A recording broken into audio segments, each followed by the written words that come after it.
John, that was a pretty eventful game, really difficult one to sort of sum up. How would you sort of describe what happened today?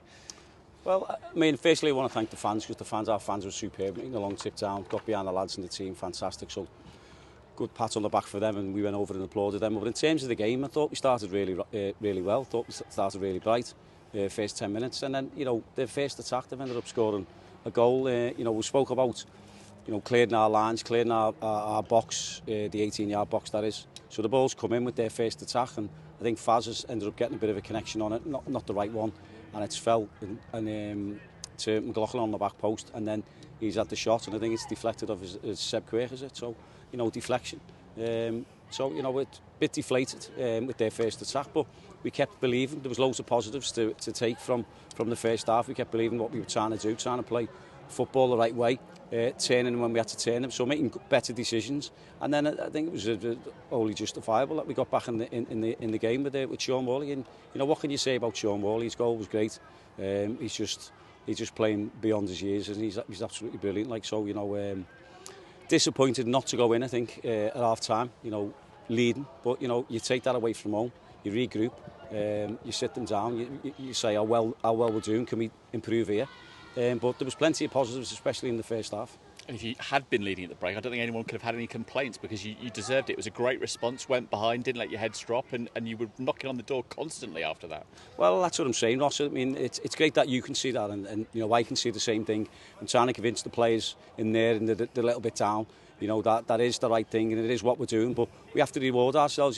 Just I think it was the end of the first half where we've had the shot, and it's literally just the keeper's made was a save with his leg, it's gone over.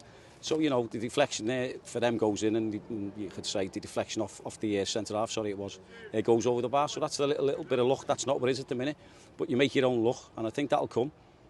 You will be looking for areas where you can improve, but how encouraged are you by the threat you're offering going forward? You hit the woodwork twice today. Jimmy Knoll, so unlucky with that free kick. Yeah, well, it's encouraging, isn't it? So we have got some really good players. We've got some still lads trying to get back on the team, if you like. Alexander's been superb towards the end of the season. He's got to bide his time. You've got Dan Martin, who's a top footballer. Ben's come on, Ben Woods, Coyley's come on. So we have got that in depth. We've got lads that we've left behind, at home as well. So, the squad is building, is getting stronger. And, as I said, what we're seeing on the pitch and what we're seeing on the training ground first and foremost, and then what they're actually doing on the pitch in terms of going forward is great with them options. How much is it a bit of a balancing act in terms of still offering that threat going forward whilst kind of keeping things tight defensively? And you've got two new centre-backs as well, and I guess that kind of defensive partnership is something that gets better over time? Yeah, well, it does get better over time. It is growing, and the understanding of how each other play. But, I thought we were comfortable in the first half. I thought, Zach done really, really well in terms of the physicality against Baker Richardson, and then he went on there, Farron Ross, and it was the same thing. He got no change out of him, and I just think we dealt with that easy when they went long, because they did try to play out.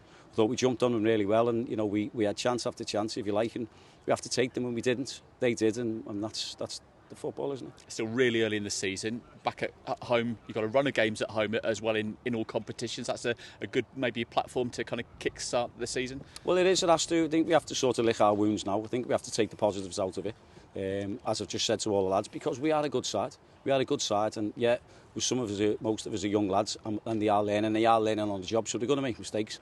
We have to stay together. We have to stick together. We have to keep learning. We have to keep improving. And, as I said, and it'll turn for us. Yeah, with lots of new players, sometimes it needs a bit of time to gel, and things do develop over time. Well, they do, but that's on the training ground, so you have to make sure that you're doing the work there, and then they get that understanding, so when they go out onto the pitch, you can see the fruits of that, what you do. So, and I've seen that today. I've seen that today in the first half. I've seen it in the second half. I think we dropped our heads a little bit when they got a penalty. So I wanted to see a little bit better reaction, if you like we did in the first half. We went a goal down, and then the penalty sort of for 5 minutes. I think we looked a little bit leggy. I think we looked a little bit skew if you like. But after that, we got our composure again, and then we got back and started believing it and started playing some really nice football. And again, when you're doing that and you're putting the ball in the box, or you're doing some trickery, or you're doing some sort of skill, you have to get rewarded for it. And their keepers made some really good saves. So what can you do? You've hit the crossbar twice. You just got to keep believing. You've got to keep sticking together, and we have to be positive. Free midweek as well. How useful is that for you? Because later in the season, you're not going to get that luxury. Well, it's right, yeah. You know, you've got to make the most of it. So we have plenty of time to assess what's going on today. Plenty of time to take all the positives, and also plenty of time to work on the training ground and tightening up at the back in terms of not being loose for our clearances, if you like, and then reacting on second balls when that does happen, because it does happen in games. So yeah, it's great. Looking forward to getting back next week and getting back on the grass and doing a bit. Some work. And just finally, spinning lots of plates as always at this time of the season. I know lots of managers would rather the window close before the season starts, but is there an opportunity maybe for a bit of movement? And I guess some of those opportunities kind of happen later in the window as well with loan players. Yes, I think the later it goes. I mean, obviously you get lads that you've been interested in and you contact the clubs about, and then maybe they're sort of waiting themselves for opportunities elsewhere. But some of them are starting to come back now, so we just sort of basically see what next week brings.